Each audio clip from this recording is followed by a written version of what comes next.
আসসালামু আলাইকুম গাইস, কি অবস্থা আপনাদের? আশা করি সবাই ভালো আছেন। আলহামদুলিল্লাহ আমি অনেক ভালো আছি। তো আজ একটু তাড়াতাড়ি করে বাড়ি যাচ্ছি, কারণ আমার বাড়ি যেতে হবে।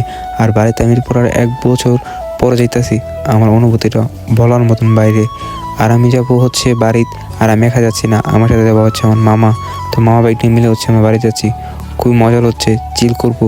আর আমরা কি করি, তো পুরো ব্লগটা অবশ্যই আপনারা দেখবেন। তো সরাসরি ডাইরেক্ট বাড়ি চলে আসছি। আর বাড়িতে এসে একটুখানি ঘোরাঘুরি করতেছিলাম। তো ঘোরাঘুরি করতে দেখলাম যে অনেক কুয়াশা জমে গেছে। আর বাড়িতে এত পরিমাণে কুয়াশা আমি কখনো কল্পনা করতে পারিনি। আর পোলাপানকে খুঁজতেছিলাম, পোলাপানগুলো একটা খুঁজে পাইতেছিলাম না। পরে তাদেরকে ফোন দিলাম, তারা বললো যে আমরা মোড়ে আছি, তুমি আসো, পরে আমরা দেখি কোথায় যাওয়া যায়। তো সবাই একসাথে হইলাম, হওয়ার পরে তো সবাই বলতেছে চলো বক্স নিয়ে গিয়া। পরে বললাম আসেন বক্স নিয়ে আসি সবাই মিলে। তো বক্সের দোকানে এসে বক্সে দামাদামি করে এই দুইটা বক্স আমরা নিয়ে নিলাম। এই দুইটা বক্সের দাম অনেক বেশি চাচ্ছিল, আমগুলো বাজারটা বাইরে ছিল। পরে কষ্ট করে বুঝে 2,000 টাকা লাচি করে পরে একটা গাড়ি নিয়ে আমরা সোজাসুজি চলে যাচ্ছি বাড়িতে। আর এই জায়গায় আমার একটা হচ্ছে অ্যাক্সিডেন্ট হয়ে যায়, একটা বড় গাছের লাগে আমি বাড়ি খেয়ে যাই, হাতে অনেক ব্যথা পেয়েছিলাম। তো ওখান থেকে সোজাসুজি চলে আসছি বাড়িতে। আর বাড়িতে এখানে এসে মামারা মজা করতেছিল, তারা নাচানাচি করতেছিল। তো তাদের সাথে একটুখানি এনজয় করতেছিলাম। তারা অনেক মজার মানুষ, সবসময় তারা মজা চাল থাকতেই পছন্দ করে। তো নাচানাচি করতে করতে এক পর্যায়ে আমার কাছে এসে বলে, মামা তুমি আসো। আমি বললাম যে মামা আমি নাচানাচি করতে পারি না, আমি এক সাইডে দাঁড়ায় আছি ভদ্র পোলাপানের মতন, আমি নাচানাচি পাই না। আর এদিকে আমার ভাই খুশিতে মানে নাচতেছিল। তারা অনেক মজার মানুষ, সবসময় মজা করতে ভালোবাসে। তো তারা ওদের সাথে অনেক হাসি খুশি করলাম। রাতে এসে দেখি যে মামা নাচতেছে, অনেক হাসতেছিলাম আমি দাঁড়ায় দাঁড়ায়।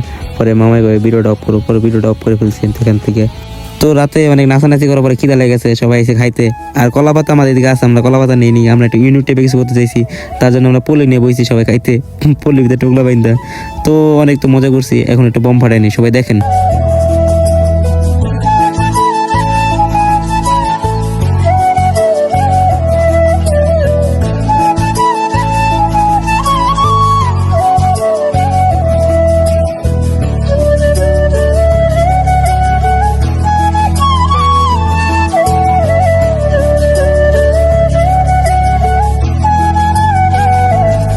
তো রাতে অনেক বম টুম ফোটানোর পরে অনেক চিল করার পরে তো সকালে ঘুম থেকে উঠলাম। মামায় কয় যে মামা দেখো আমি সাইকেল দিয়ে অনেক স্ট্যান্ড পারি। তো স্ট্যান্ড দেখাইতে মামা অনেক মজা করতেছিল, কোন থেকে মানে পিছিয়ে একটা সাইকেল নিয়ে আইসে।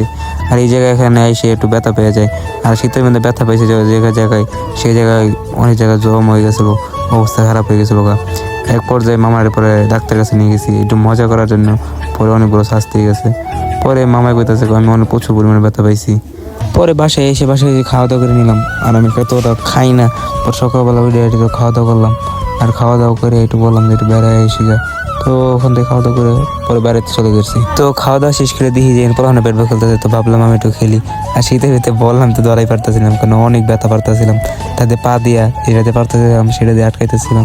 তো হঠাৎ করে একটা ক্যাচ আইসে, তো ধুলে ফেলছি। শীতের মধ্যে প্রচুর পরিমাণে ব্যথা পাইছিলাম। তো একটু ভাব নিলাম, তো অনেক ব্যথা পাইছিলাম, বসতে দিনই কারে। কারণ শীতের ভিতরে বলটা অনেক হাই আইছিল, জোরে আইছিল, পুরো হাতটা জ্বলে গেছে। পরে আম্পেরে করলাম বেচ হয়েছে, আম্পে কয় না আউট হয়েছে। অনেক মজা করলাম পিচিদের সাথে।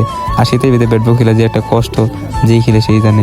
পরে দূরে আইসি ব্যাট নিয়ে লেগে, কিন্তু মামা আগে নিয়ে নিছে। মামা আগে আমি ব্যাটিং করবো, তুমি বসে যাও। পরে মামার করলাম যে মামা দাও। মামা কয় না তুমি বসে নামো, আমি বসে নামি।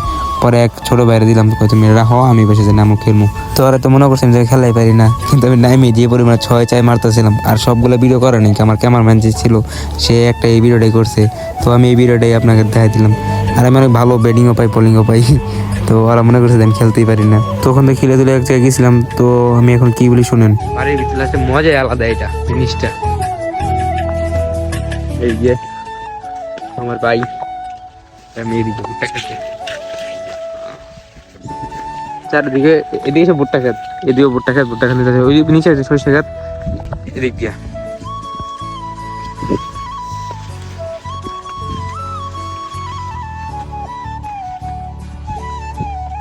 তো খুবই তাড়াতাড়ি চলে যাব। আজকে যাওয়ার কথা ছিল, কিন্তু আজকে যাবো না। আমি ইনশাল্লাহ কালকে চলে যাব। মানে মিস করবো, ইসলামপুর কারণে মিস করে চলে যাবো। ওই যে আমাদের বাড়ি চলে আসছে, ওই যে আমাদের বাড়ি হচ্ছে ওই ওখানে, ওইটা আছে আমাদের বাড়ি। ওই দিক দিয়ে আমরা বেরিয়ে পড়ছি। তো লেটস গো। তো সোজাসুজি চলে আসি বাড়িতে। আর বাড়িতে এখন কেউ থাকে না। আমাদের বাড়িটা হচ্ছে আরো 2 বছর আগের থেকে অফ করা, কারণ রুমের থেকে ঢুকে না। কারণ আমরা এখানে থাকি না, আমরা হচ্ছে ঈদের মধ্যে আসি। আর এমনি হচ্ছে 1 বছর 1.5 বছর পর বাড়িতে আসি। আর বাড়িটা এমনি তালা থাকে। তো তো এর দিকে হচ্ছে আমার দাদার বাড়ি, ওই পাশে আছে আমাদের আরো বাড়ি। তো বাড়িতে বাইরে এখন চলে যাচ্ছি নানির বাসায়, কারণ আমার ব্যাগ কাপড় সব ওখানে। আর একটা কথা হচ্ছে কি, আমরা বাড়িতে আসি 1 বছর বা মানে 1 বছর 13 বছর পর পর আমরা বাড়িতে আসি, মানে আমাদের বাড়িতে থাকা হয় না, আমরা টোটালি এখন বাড়িতে আসি না। আর এদিকে হচ্ছে দেখেন, আপনারা মনে করবেন যে এখন হচ্ছে সকালবেলা, কেন সকাল না, এখন হচ্ছে 2টা বাজে গ্রামের অবস্থা। এদিকে খুবই শীত পড়ছে গ্রামের দিকে। আর আপনার যদি গ্রামের ফিল পেতে চান তাড়াতাড়ি চলে আসেন গ্রামে, কারণ গ্রামের যে পরিমাণ মজা যে কোনো পাবে না। আর একটা জিনিস দেখে আপনাদেরকে, হ্যাঁ, কারণ এই যে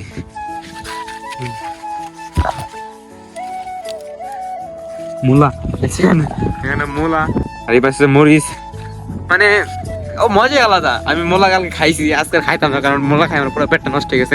আমি সকালতে বাড়তাছি আর আমার চেহারা দেখতে বুঝতেছেন কি পরিমাণ ইয়েতে আছি, মজাতে আছি। তো বেশি কথা বলবো না, চলেন সোজাসুজি বাড়ি চলে যাই। তো একটা মজার একটা কাহিনী কি শোনেন। এই দেখেন, আমরা খাটতে নিচ্ছি, কারণ সকালবেলা খাটটা হচ্ছে ভেঙে পড়ে গেছে, তার জন্য মেরে বসে আছি। তো আজকের ব্লগটা বেশি বড় করবো না, সবাই ভালো থাকবেন, আল্লাহ হাফেজ। আর আমাদের চ্যানেলটা সাবস্ক্রাইব করবেন সবাই। আর আবার নতুন একটা ব্লগে দেখা হবে ইনশাল্লাহ। টাটা।